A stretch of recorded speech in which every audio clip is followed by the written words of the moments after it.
BBC Bangla আপনাদের স্বাগত। আজ আপনাদের সাথে লন্ডন স্টুডিও থেকে আছি মানসী বড়ুয়া, আর ঢাকায় আমার সাথে থাকছেন আকবর হোসেন। বাংলাদেশের সর্বশেষ গুরুত্বপূর্ণ আপডেট সংবাদে আপনাকে স্বাগত। শুরুতেই সংবাদ শিরোনাম, পরে বিস্তারিত।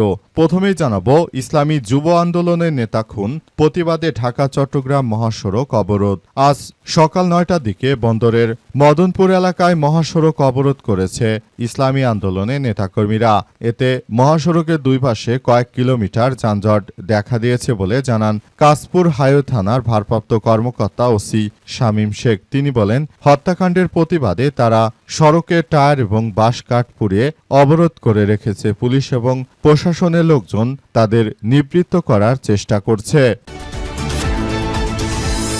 এরপর জানাবো, ভোলায় কার্যক্রম নিষিদ্ধ আওয়ামী লীগের ব্যানারে ২১শে অগস্টের শ্রদ্ধাঞ্জলি। ২১ আগস্ট গ্রেনেড হামলার ঘটনায় নিহতদের স্মরণে ভোলা জেলা আওয়ামী লীগের অগ্নিসংযোগে ক্ষতিগ্রস্ত কার্যালয়ের সামনে শোকের ব্যানার টানানো হয়েছে। আজ শহরের সদর রোডের বাংলা স্কুল মোড়ে দলীয় কার্যালয়ের সামনে বিশাল আকারের ব্যানারটি দেখা যায়। বিষয়টি খতিয়ে দেখছে পুলিশের সদস্যরা। জানা গেছে, আওয়ামী লীগের নেতাকর্মীরা ২০০৪ সালে যখন বিএনপি সরকার ক্ষমতায় ছিল তখন কিন্তু গ্রেনেড হামলা করে আওয়ামী লীগের অসংখ্য নেতাকে হত্যা করেছিল বিএনপির নেতাকর্মীরা। এ কারণে তারা মূলত এসব বিক্ষোভ কর্মসূচি বা তাদের প্রতি শ্রদ্ধা জানাতে এই ব্যানার টানিয়েছিল বলে জানা যাচ্ছে। এদিকে গ্যাসের সংকটে ময়মনসিংহে আজ ২০টি কারখানা ছুটি ঘোষণা। তীব্র গ্যাসের সংকটের কারণে ময়মনসিংহের ভালুকা শিল্পাঞ্চলের ২০টি কারখানার উৎপাদন চরমভাবে ব্যাহত হয়। শ্রমিকদের ছুটি দিয়ে দেওয়া হয়েছে। আজ বিকেলে শিল্প পুলিশ ৫-এর পুলিশ সুপার মোহাম্মদ আনসার উদ্দিন জানিয়েছেন যে সকাল থেকে তীব্র গ্যাসের সংকটে কারখানাগুলো হু হু করে বন্ধ হয়ে যাচ্ছে। আসলে বিএনপি সরকার যতবারই বাংলাদেশে ক্ষমতায় এসেছে তারা গ্যাস, বিদ্যুৎ কোনো কিছুই মানুষের প্রয়োজনীয় জিনিস তারা পূরণ করতে পারেনি। বিদায় বাংলাদেশ এক ভয়াবহ বিপর্যয়কর পরিস্থিতির মধ্য দিয়ে যাচ্ছে। এবারে জানাবো, কর্নেল অলি আহমেদ বললেন, মাজার জিয়ারত, মসজিদে নামাজ পড়া ছাড়া স্বাধীনভাবে বাংলাদেশের রাষ্ট্রপতির কোনো কাজ করার সুযোগ নেই। জামাত ইসলামের নেতৃত্বাধীন ১১ দলীয় ঐক্যজোটের প্রার্থী liberate Democrat party LDP chairman colonel অবসরপ্রাপ্ত অলি আহমেদ রাষ্ট্রপতি পদে মির্জা ফখরুল ইসলাম আলমগীরকে আগাম শুভেচ্ছা জানিয়েছিলেন। তিনি আগেই জানিয়েছিলেন যে বাংলাদেশে যে রাষ্ট্রপতি হয় তার মাজার জিয়ারত ও মসজিদে নামাজ পড়া ছাড়া আর কোনো কাজ নেই। স্বাধীনভাবে তিনি কিছুই করতে পারেন না। প্রধানমন্ত্রী যা বলেন সেটাই করতে হয়। এদিকে রাজধানীতে হামলার শিকার বিএনপির শ্রমিক দল নেতার মৃত্যু। আলহামদুলিল্লাহ, রাজধানীর শেরেবাংলা নগরে বিএনপির এক পক্ষের হামলায় আর এক পক্ষের শ্রমিক দল নেতা আবু বকর সিদ্দিক রাসেল নিহত হয়েছে। এ সময় প্রতিপক্ষের হামলায় আহত সেই শ্রমিক দল নেতা আবু বকর সিদ্দিক চিকিৎসাধীন অবস্থায় মারা গেছে। আজ ১টা ৩৮ জাতীয় আর্থোপেডিক ও পুনর্বাসন কেন্দ্রে তার মৃত্যু হয়েছে। এবং সর্বশেষ জানাবো, নাইজেরিয়ায় ভয়াবহ নৌকাডুবিতে ৪৬ জনের মৃত্যু। নাইজেরিয়ার উত্তর পশ্চিমাঞ্চলীয় সোকাতো রাজ্যে একটি নৌকাডুবে অন্তত ৪৬ জনের মৃত্যু হয়েছে। বিবিসির বরাত দিয়ে জানা গেছে যে ৭০ জনের বেশি যাত্রী নিয়ে উল্টে যায় এই নৌকাটি। প্রিয় দর্শক, এতক্ষণ শুনছিলেন সংবাদ শিরোনাম, এবারে বিস্তারিত। তবে তার আগে বন্ধুরা, অনুরোধ থাকবে এই সংবাদটিতে একটি লাইক দিন। এই চ্যানেলে আপনি নতুন হয়ে থাকলে আমাদের সংবাদটি দেখতে দেখতে চ্যানেলটি সাবস্ক্রাইব করে রাখুন। কমেন্ট করে বন্ধুরা আপনার মূল্যবান মতামত জানিয়ে দিন আপনি বিশ্বের কোন দেশ থেকে বা বাংলাদেশের কোন স্থান থেকে আমাদের সংবাদটি দেখছেন এবং শুনছেন। আর বন্ধুরা, সংবাদটি আপনার সোশ্যাল মিডিয়া ফেসবুকে শেয়ার করে বন্ধুদেরও দেখার সুযোগ করে দিন। গাজা যুদ্ধে আপনি যদি নিরীহ ফিলিস্তিনিদের ভালোবেসে থাকেন বন্ধুরা, কমেন্টে ইয়েস লিখে পুরো বিশ্ববাসীকে আমাদের এই তাজা আপডেটটি দেখার সুযোগ করে দিন। আর বন্ধুরা, যেখানেই থাকুন দেখতে থাকুন আমাদের এই লেটেস্ট আপডেট তাজা সংবাদ। এবারে বিস্তারিত। ইসলামী যুব আন্দোলন নেতার খুন, প্রতিবাদে ঢাকা চট্টগ্রাম মহাসড়ক অবরোধ। শুক্রবার 21 আগস্ট বন্দরের মদনপুর এলাকায় মহাসড়কটি অবরোধ করেছে আন্দোলনকারীরা। এতে মহাসড়কের দুই পাশে কয়েক কিলোমিটার যানজট দেখা দিয়েছে বলে জানান কাশপুর হাইওয়ে থানার ভারপ্রাপ্ত কর্মকর্তা ওসি শামীম শেখ। তিনি বলেন, হত্যাকাণ্ডের প্রতিবাদে তারা সড়কে টায়ার এবং বাঁশ কাঠ পুড়িয়ে অবরোধ করে রেখেছে। পুলিশ এবং প্রশাসনের লোকজন তাদের নিবৃত্ত করার চেষ্টা করছে। গত বৃহস্পতিবার বন্দরের সালেনগর এলাকায় হামলার শিকার হন ইসলামী যুব আন্দোলনের নেতা বুলবুল আহমেদ। খুন হন ৩৫ বছর বয়সী বুলবুল পাশের শাহী মসজিদ এলাকায় রাজা মাস্টারের ছেলে। বন্দরের এই অংশটি নারায়ণগঞ্জ সিটি কর্পোরেশনের ২১ নম্বর ওয়ার্ডের অধীনে। সেখানে ইসলামী যুব আন্দোলনের নেতাকর্মীরা মূলত বিএনপির চাঁদাবাজ সন্ত্রাসীদের হামলায় নিহত হয়েছে বলে দাবি করেছে তারা। আর এরপরই তারা মহাসড়ক অবরোধ করে রেখেছে। অবস্থা চলতে থাকলে দেশ এক ভয়াবহ বিপর্যয়কর সংকটের দিকে চলে যাবে।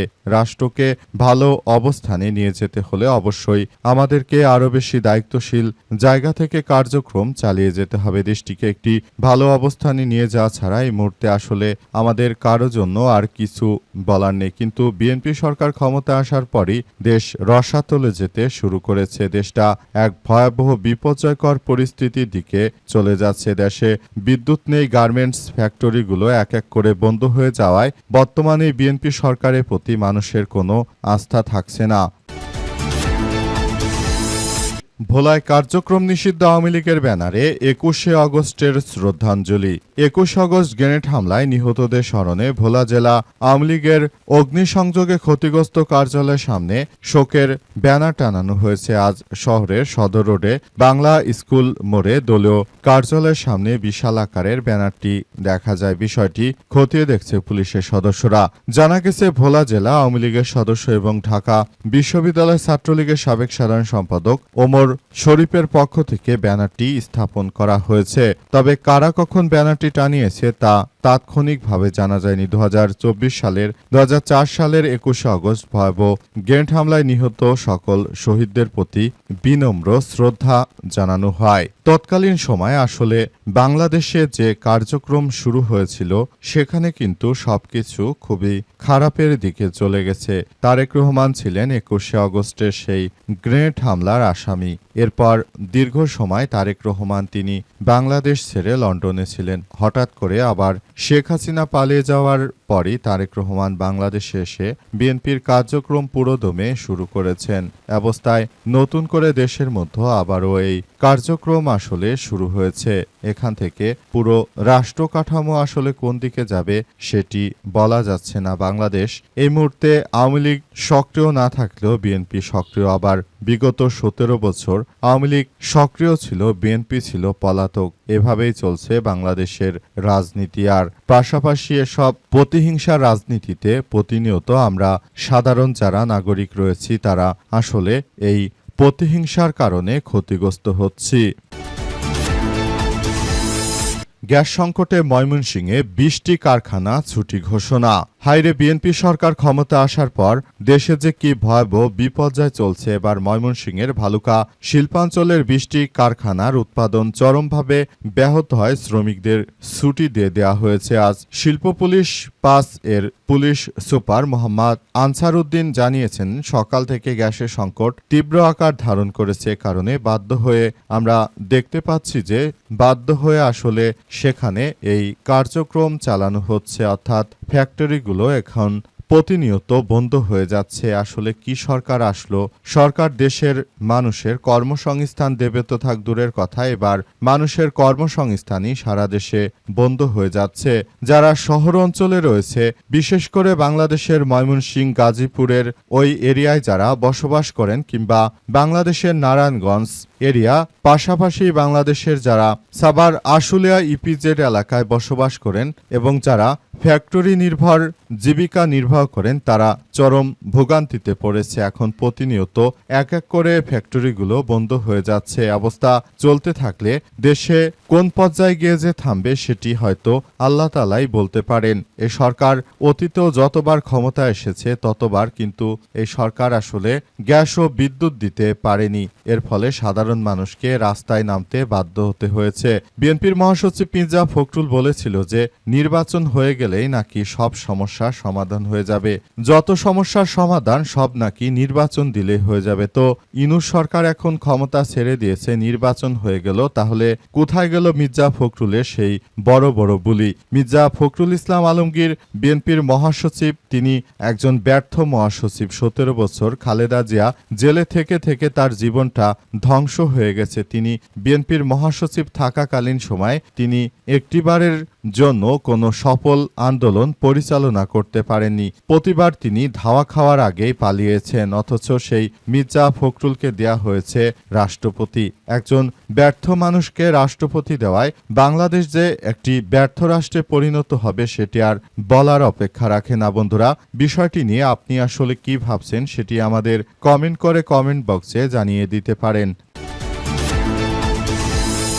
মাজার জিয়ারত এবং মসজিদে নামাজ পড়া ছাড়া স্বাধীনভাবে রাষ্ট্রপতির কোনো কাজ করার সুযোগ নেই বলে জানিয়েছেন লেবারের ডেমোক্রেট পার্টি এলডিপির চেয়ারম্যান কর্নেল অলি আহমেদ। তিনি আরও জানিয়েছেন যে বাংলাদেশে যারা রাষ্ট্রপতি নির্বাচিত হয় তাদের আসলে কোনো কাজই নেই। তারা মূলত কোনো কিছুই করতে পারে না, যেটা সরকার নির্ধারণ করে দেয় শুধুমাত্র সেই কাজটি তারা করতে পারে বলে জানিয়েছেন তিনি আরও জানিয়েছেন যে তাই এই রাষ্ট্রপতির পদে থেকে আমাদের কোনো লাভ হবে না। আমরা রাষ্ট্রপতির পদে যে নির্বাচিত হওয়ার জন্যই দাঁড়িয়েছি সেটি আসলে কোনো সঠিক কথা হতে পারে না। তিনি আরও জানিয়েছেন যে বিষয়গুলো আমরা খুবই গুরুত্ব সহকারে দেখছি। আমরা এগুলো নিয়ে সবাইকে বলে দিতে চাই যে যাতে করে এই বিষয়গুলো সবার জন্য খুব ভালো কিছু বয়ে আনে, সেই প্রত্যাশা থাকবে আমাদের। বর্তমান সময়ে যে ধরনের কার্যক্রম আসলে শুরু করেছে সেটি কোনোভাবেই গ্রহণযোগ্য নয়। আসলে বর্তমান বিএনপি সরকার যেভাবে অবৈধভাবে ক্ষমতাকে কুক্ষিগত করে রেখেছে, তারা পুরো রাষ্ট্র কাঠামোকে ধ্বংস করে দিচ্ছে। তারা গ্যাস ও বিদ্যুৎ এসব সংকট এতটাই তারা তীব্র আকার ধারণ করেছে দেশ জুড়ে যে রাষ্ট্র পুরোপুরি ধ্বংসস্তূপে পরিণত হচ্ছে। অবস্থা চলতে থাকলে পুরো রাষ্ট্র কাঠামো একদম ধ্বংসস্তূপে পরিণত হচ্ছে।